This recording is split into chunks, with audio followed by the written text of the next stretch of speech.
Last week, Arrow costume designer Andy Poon released an image of a Batman Beyond suit that he was building for fun, which is like the most nerdy equivalent of blue balls I've ever experienced. For fun?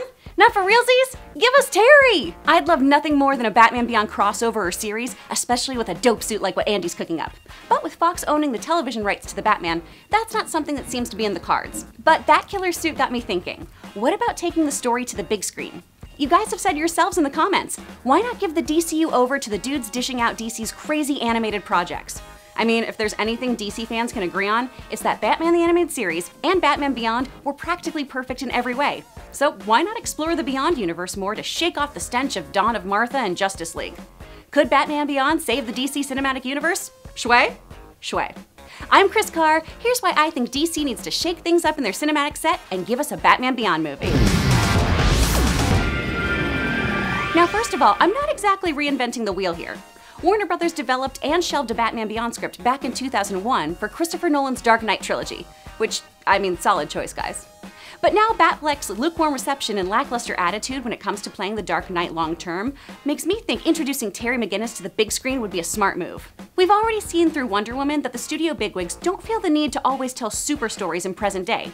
So I feel exploring the past with Diana while leaping into the future with Terry could make for some really interesting storytelling.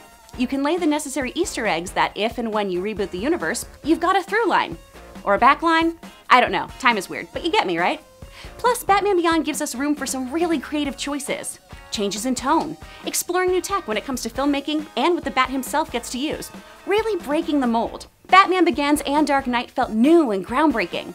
Batman Beyond could give us that same great feeling. We could end up with a Blade Runner Gattaca super story that blows our minds given the right team. Aside from giving us a change of scenery, the story of Batman Beyond's Neo-Gotham is a corrupt, tech-run town that seems not too distant. Terry battles corporate corruption, reluctant rogues forced into criminal acts. Heck, we even explore eugenics. From body modification, gene splicing, and creating a new Batman, this new Gotham is morally gray at best and ripe for intriguing storytelling. For those not in the know, Batman Beyond is the story of Terry McGinnis, a young man who loses his father and ends up finding a role model in Bruce Wayne. Terry becomes Bruce's assistant and protege, and frankly, it's one of the finest instances of hero storytelling. We play on passing the torch trope so successfully, with the reinvented Gotham spicing up the same old tale. If it ain't broke, don't fix it, just do it well. Terry's own story would be the perfect mystery to unravel. So if we're making this movie, who are we putting in it? Much like how Kevin Conroy owned Batman and his dulcet tones are what I think of every time I read a Batman comic, Will Friedle really killed it as Terry. It's crazy to think Eric Matthews and Ron Stoppable was that guy. Boy has freaking range. So who can hold a candle to that performance? Names that have come up in the past have included Robbie Amell and Logan Lerman as our Cape Crusader. Those aren't bad at all. Terry is a kid who's trying to find his place in the world, make up for his juvenile delinquent behavior, so maybe we need more of a bad boy in there. I'd say Dane DeHaan could be a really interesting choice. He's got Terry's face, just give him that sweet, sweet DC money to get him into fighting Dorito body shape. I mean, really, if I listened to my heart of hearts, I'd throw caution to the wind and let Joe Keery give the part a go, only so Gatton could play his little brother. Come on, tell me you don't want that too.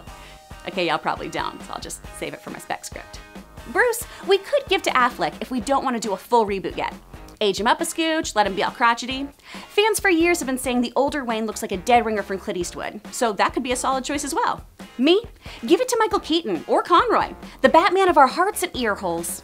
Our big bad? We should definitely open with Blight, aka Derek Powers, a financial czar and corporate kingpin controlling the newly merged Wayne Power Enterprises.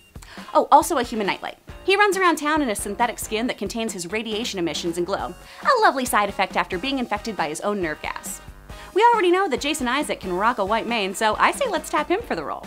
We can explore the evils of corporations gone wrong with Blight, move into conflicted villain territory with rogues like Ink, then dive into the glory that is Return of the Joker with the Clown Prince himself, Mark freaking Hamill! Mark Hamill, finally! We can do all that, all while exploring what it means to be a hero, what makes a father, nurture versus nature, and so much more. Are you taking notes, DC? I really think we're onto something here. Or don't listen and give us another sad sack attempt at a League movie.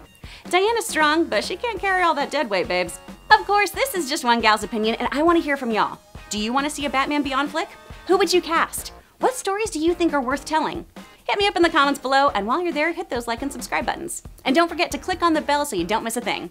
Thanks for watching. I'm Chris Carr. See you, Space Cowboy.